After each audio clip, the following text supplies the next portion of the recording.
네, 오전에 가자 전쟁에 관한 것들을 좀 추가로 말씀드리면, 아까 말한 대로 그 미국에 대항할 수 있는 제국은 유라시아에서만 가능합니다. 다른 제국은 불가능하고, 유라시아를 지배할 수 있는 세력이 아까 말처럼 러시아, 중국, 이슬람을 분열시키는 게 미국의 최대 정책이라는 거죠. 미국의 이슬람을 분열 정책은 두 가지입니다. 하나는 이슬람 내부를 분열시키는 것, 또 하나는 이스라엘을 통해서 중동에서 끊임없이 경쟁 상태를 만들어가지고 미국이 개입할 수 있는 명분을 만들었습니다. 이렇게 큰 그림에서 보면 이스라엘 건국부터 현재 가자 전쟁까지는 전부 다 미국의 제국주의 전쟁, 제국주의 정책의 일환이고, 이스라엘은 그 이제 도구에 불과합니다. 미국은 이스라엘의 그 시아파, 수니파라는 정파, 이러한 갈등을 조성할 뿐만 아니라 이집트와 같은 세속주의, 그리고 사우디라든가 이란과 같은 불공주, 이러한 것도 서로 이제 계곡을 시켜서 갈등을 시키고 있고, 팔레스타인 내부에서도 마찬가지입니다. 팔레스타인 그 해방기구라는 게 있는데, 그게 현재 이제 팔레스타인 자치정부로 발전했다고 볼 수 있는, 그 안에는 두 아랍파타가 주도한 팔레스타인 민족대만 파타가 있고, 그다음에 하마스가 있었습니다. 2000년도 초에 그 팔레스타인 자치정부 후보에서 그 파타가 대통령에 당선됐어요. 2006년 총선에서는 하마스가 이겼습니다. 지역구에서는 압도적으로 이겼고요. 비례대표에서 불리익한 개표를 했지만, 그래도 비례대표까지 포함해도 하마스가 이겨서 자연스럽게 가자 지구와 팔레스타인 전체 지구에 대한 정부, 자치정부의 주도 세력은 하마스에 이제 넘어가야 되는데, 하마스는 강경한 입장, 미제국주의 입장에 아주 강경한 입장을 하기 때문에 그걸 인정할 수가 없겠죠. 미국과 이스라엘이 같이 해가지고 하마스를 섬멸하고, 하마스의 본거지 가자를 봉쇄해서 거의 제노사이드에 가까운 사건을 만드는 현재 가자 전쟁의 핵심이라고 볼 수가 있습니다. 그런데 이럼에도 불구하고 현재 문제점이 뭐냐면, 다른 이슬람 국가들이 가자 전쟁에 할 수 있는 역할이 거의 없다는 겁니다. 수차례 중동 전쟁을 통해서 이집트하고 이스라엘하고는 평화조약을 맺었고, 시리아는 이미 미국과 러시아의 대리 형태의 내전 상태죠. 그리고 혼동한 상태. 그래서 이집트와 시리아가 기존의 중동 전쟁에서 강력한 반 이스라엘 전선을 쳤는데 그게 불가능하고, 그다음 미국이 사우디를 앞세워가지고 사우디와 이스라엘의 관계, 에이브라함 협정이라고 하죠. 사우디와 아랍에미레이트가 이스라엘과 수교를 했고, 이러한 것들이 결국 조건에서, 그래가지고 이슬람 중동의 지배계급은 가자 문제, 팔레스타인 문제에 개입할 의지와 능력이 부족합니다. 심지어 팔레스타인은 인구가 꽤 많습니다. 많이 쫓겨났는데 2천만 정도 되고, 세속화되고 교육 수준도 높고 해서, 이러한 팔레스타인 지역에서 하나의 팔레스타인 국가가 나온다면 그 주변 국가들이 다 원하지 않습니다. 그래서 중동의 지배계급들은 팔레스타인 민중과 가자 민중의 고통에 대해서 겉으로는 하지만 속으로는 사실 미국 제국주의에 방임하는 이런 형태를 취하고 있습니다. 그러함에도 불구하고 우리 팔레스타인 민중들은 이러한 지배계급, 미국과 이스라엘의 지배 정책 계속 반대하지만, 이러한 소극적인 중동의 지배 계급에 실망을 하고 스스로 이제 자기의 자주권을 위한 투쟁을 하고 있습니다. 가자 지구에서는 말할 것도 없고요.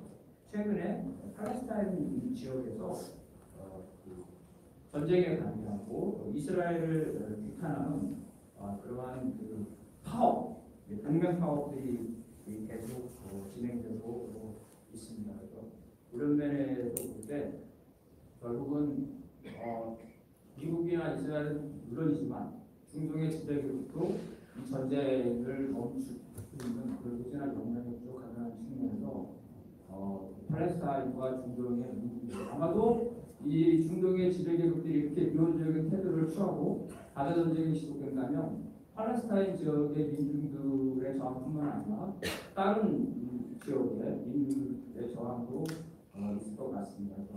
이러한 상황에서 우리가 민중들, 노동자 민중들이 전쟁에 반대하는 미국의 전쟁 정책에 반대해서 우리가 3차 대전을 원하는 건 아니지 않습니까? 3차 대전 일어나라고 하는데 우리는 3차 대전을 막으려 하는 거고 현재 3차 대전이 진행되고 있다는 걸 중단시키려는 게 우리의 목표이기 때문에 강력한 반전 운동 필요하다면 반미 자주가 부담스럽다면 그런 사람은 반전 평화 의지와 역량이 강한 사람은 반미 자주 반미 반대 투쟁을 해야 된다는 게 제 생각이고요. 나도 다음에 섹션에 기회가 있으면 좀 더 자세하게 말하겠지만 하나의 쟁점이 3차 대전이 시작됐냐라는 거고요. 간단히 언급하면 세계대전이라는 것은 그 징표 개념이 있습니다. 첫 번째 개념은 세계대전은 동맹국끼리의 대전입니다. 그러니까 이 동맹 대 동맹, 얼라이언스 어게인스트 얼라이언스 이게 이제 세계대전의 특징인데 아시다시피 동맹화는 다 됐죠. 전술적으로 미국을 중심으로 나토가 됐고 그다음에 동아시아에서는 한미 동맹, 미일 동맹이 있고 한일 동맹을 만들기 위한 과정에서 한미일 군사 공조 체제가 되고 있어요. 이거를 연결하기 위해서 오커스, 그죠? 영국, 나토, 오커스, 그다음에 쿼드 이렇게 해가지고 미국을 중심으로 해서 유럽에서부터 러부터 시작해가지고 아시아까지, 동아시아까지 동맹화가 사실상 만들어지고 있고, 그 다음에 여기에 저항하는 중국과 그 북은 상호 동맹 조약이 존재합니다. 그래서 중국과 북은 이미 동맹 관계고, 러시아와 그 북은 과거에 그 소련의 동맹을 깼지만 현재 국제법적으로 동맹 관계는 아니지만 사실상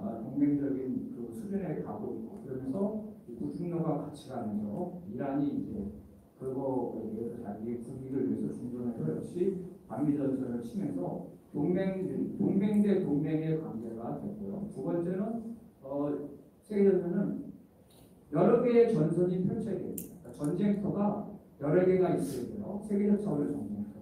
아시다시피 우크라이나 전쟁, 가자 전쟁이 있었고, 기회가 되고 말했지만 동아시아에서는 대만과 남중국해, 한반도에서 단순한 군사훈련하고 달라요. 적국 앞에서 대규모 육해공 군사훈련을 하고 필요하면 그 적국으로 정찰 자산이라든지 이런 거를 침투시켜서 소중한 사건처럼 우발적인 총격을 발생시키는 자유의 항행이라는 게 있거든요. 자유의 항행이라는 건 뭐냐면 말은 영해지만 남의 영토, 영해, 영공에 바싹 되는 겁니다.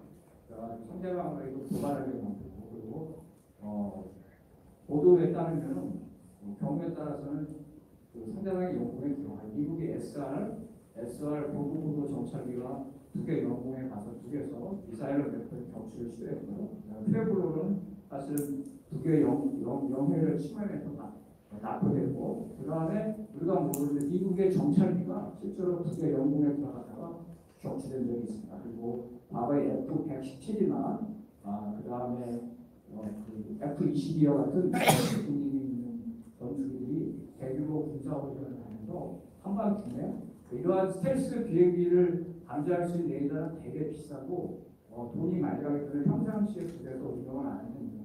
그래서 아무런 군사훈련 이런 경고도 없이 한밤중에 F-117이나 최근에 F-22 이런 것들이 북의 영국까지 들어가서 다시 돌아왔다는 것들이 미국의 조종사들이 리포트에서 밝힌 바 같이 이 대규모 군사훈련을 통해서 상대방을 자극하는 군사적 대치는 현재 국보에서 이루어지고 있어서 우크라이나와 가자에서는 열전, 그리고 대만과 코리아에서는 이 저강도 전쟁, 특히 코리아에서는 아시겠지만 북이 핵 실험이 아니에요. 실험이라는 것은 성능이 잘 되는 걸 실험이라는데, 실험이 아니라 테스트. 어떤 테스트냐면 전술 핵 무기에서 핵탄두를 설치하지 않고 용산 상공에다가 그 터뜨리는 거, 그다음에 그 계룡대에다 터뜨리는 거, 그다음에 뭐 부산 항만에서 터뜨리는 거, 이런 식, 그다음에 주립미군 기술,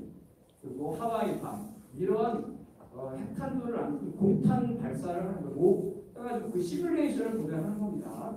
바다에다 던지지만은 그게 아니라 그거는 그 용산 위에다 터뜨리는 거, 그거는 뭐 군산 이런 식으로 다 시뮬레이션 하고 있고, 미국 각도 알고, 그거 끝나자마자 반대로 역시 마찬가지로 보고, 그래서 그 사람에 대해서 쏘지는 않지만 실제로 탄두가 없는 이런 그 핵 미사일들을 주고받는, 이게 그래도 피가 안 나고 그럴 뿐이지, 사람이 죽지 않을 뿐이지. 저강도 전쟁, 미국의 5030은 이 저강도 전쟁 계획을 전쟁으로 규정하고 있습니다. 전쟁으로.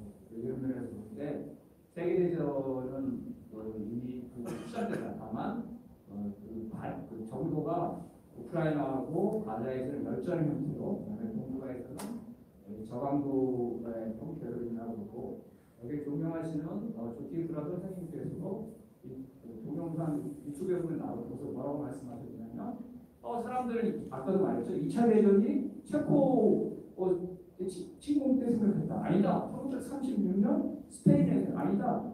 1931년 일본이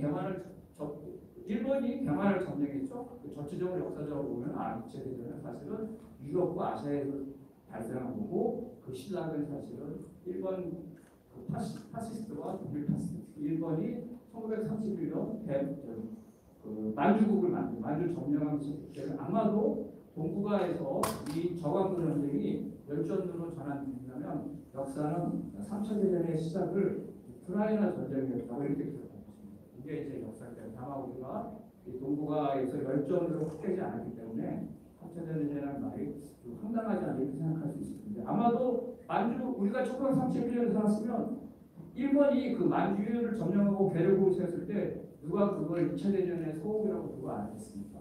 이런 면에서 볼 때 우리는 다시 한번 강조하지만 3차 대전을 바라는 것이 아니기 때문에 현재 3차 대전이 심화되고 있다는 것을 인식하고, 지배계급 이 문제, 제국주의 세력들 이 문제 해결할 수 없기 때문에 우리 노동자는 평화를 배워하고 이러한 제국주의 정책에 반대하는 우리 투쟁을 우리가 진짜 격렬하게 해야 될 것 같고, 이런 토론도 사실은 그런 의미에서 실천으로 나아가는 그런 결의하는 장소가 아니라 생각합니다. 감사합니다.